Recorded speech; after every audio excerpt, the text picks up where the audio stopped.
Hello guys, this is Mike from DeathlessGaming.tv.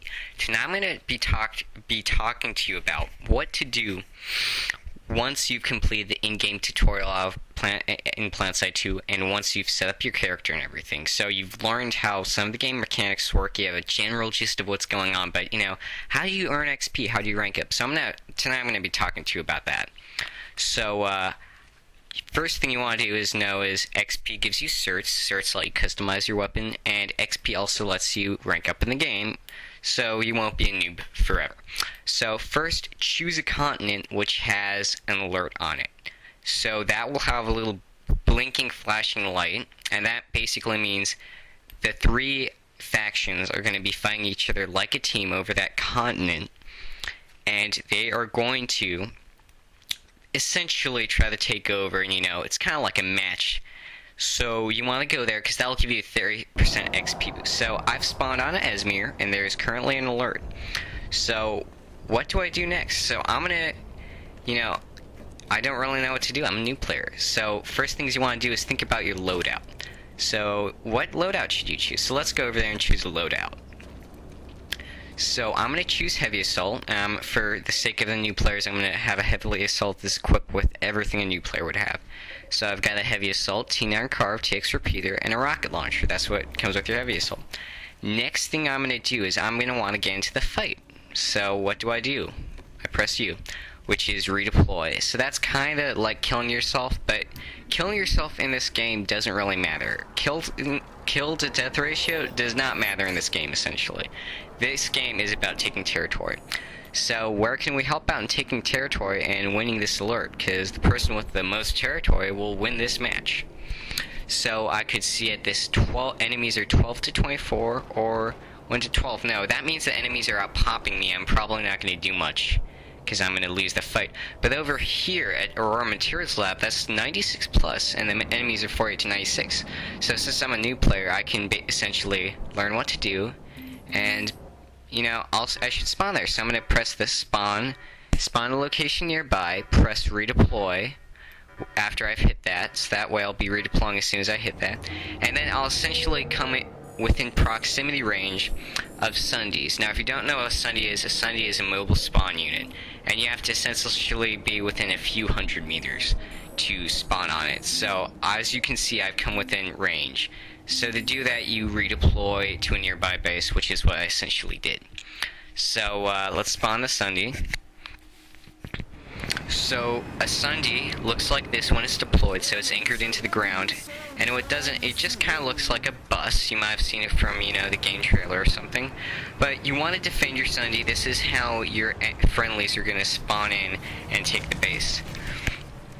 So now you're thinking, alright, I want to take the base. So first, maybe we should join a platoon, and a platoon will help us take bases, because that means I'll be in a group of people. But let's get to that later, because let's focus on taking this base first. So let's just find A points. So how do I do that? Minimap on your lower left-hand side, and just follow it towards the blinking A. So it's like Battlefield. If you're on A point and it's already taken, it'll capture it, and if you have friendlies on it, you can hold it. And above the minimap is the timer, and that will give you essentially the time to taking the base. Now somebody's invited me to their squad, so I'm going to join that, because giving a squad, as you can see, just gave me 15% XP boost, which I want to have, because that means I'll get more XP. So I want to guard A point, because one, that'll give me XP, one, that'll take the base, which will also give me XP.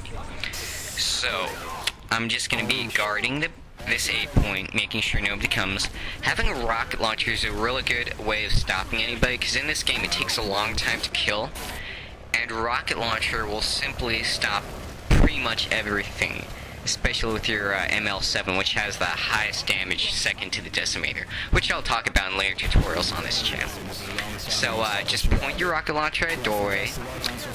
You can see, it appears friendlies are actually, securing the area at the base, so I might start to move in.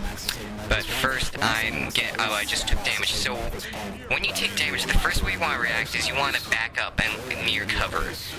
unless you're firing at that person. So you back up near cover. So now the friendlies have secured the bottom area. So I'm gonna just guard this. That guy just got shot, and somebody's trying to revive him. So I'm gonna provide cover fire for him and make sure that guy doesn't get shot. So I'm gonna use the cover. Now, I'm gonna make sure nobody's coming out of that spawn room. See, somebody just came out of that spawn room, so I'm gonna kill him. Now, I just killed a friendly, and sometimes you have to do that when they come into your line of fire. It's pretty much their own stupid fault if they come into your line of fire, because that means either they're gonna kill, if you don't kill that friendly, they're gonna kill, you're gonna get your friendly killed, and you're also gonna get you killed by that enemy because you refuse to fire them. So that's why you sometimes have to kill friendlies. So you want to use the cover around the base, listen to the platoon orders, see if there's anything coming in from that spawn room, which is where they all spawn out of, but I'm assuming you've already learned this in the tutorial. As you can see, that looks like a cloaked shimmer. Did you see that? That is what we call an infiltrator, and those guys can cloak up and kill you. So when I approach the spawn room, I'm going to make sure I'm using cover, and I'm going to make sure I fire on those guys, and then do quick pop into cover as he fired at me, so I'm going to just gain my health back. So now we cap this base. So that means I can charge towards their spawn room and secure it. So capping bases gave me 300 XP, which is a lot, and for a new player that'll get you even closer ranking up.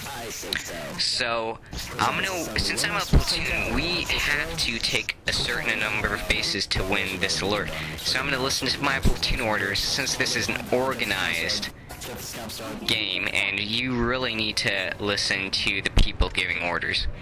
So he is telling me to go to this waypoint, which is the next base we're taking. So I'm gonna pull a vehicle. Now, in general, pulling a vehicle, a lot of people pull what's called a flash, which is essentially a scooter all-terrain vehicle. You don't want to do this. You want to pull a Sundeer. And why pull a Sundeer? That has more armor. Now, be cautious when pulling vehicle terminals, because you can die like that from sniper fire, like I just did. So if you start getting shot out, make sure you back up. Or yeah, see what I just did? That'll provide me and let my vehicle spawn. So a Sundeer, what does that do? Why would I spawn that instead of a quick bike that'll get me there faster? A Sundeer will help out your friendlies, because a Sundeer, as I mentioned before, will deploy, and it can hold a large number of friendlies as well and transport them easily. And once it deploys, friendlies can spawn off of that. So I'm going to show you quickly how to use the Sundeer. So I'm going to usually go into a garage. Now there's already Sundeer deployed there, so what do? I see his bubble, and that's on the mini-map. As you're already familiar with it, you want to back out, and you're going to want to leave him and go somewhere else and deploy. And just in case that Sundeer blows up, your Sundeer could become an explosive spawn base, so it's very critical to taking this base that you spawn your Sundeer. So press B to spawn your Sundeer. Now also, spawning a Sundeer will also give you XP. Somebody spawns XP every time somebody spawns on it, excuse me. And that's very valuable. So now I'm going to switch to medic. I know I'm going a little faster, but we have a lot to cover and only so much time. So what does medic do? Well, as you can see, I got revived earlier. Medic lets you revive people. Now if you press 3, that'll bring up your medic tool. So left will let you heal people who are being damaged, and right will let you revive people, or bring them back from the dead, essentially. And I want to do that because if I'm not playing heavy assault, I want to, keep my friendlies alive and heal them. And healing and keeping your friendlies alive will also give you XP, and actually far more than if you're shooting people. So I'm gonna get in behind some cover. I'm gonna make sure there's nobody dead, and if I see somebody is dead, I'm gonna try to help them. So that after somebody gets rezzed, like that guy, there's usually a little bit amount of health, so I just healed him up after he got revived. So I'm gonna cover this guy while he's firing. I'm gonna make sure he gets healed. So left click to heal, just to reiterate that.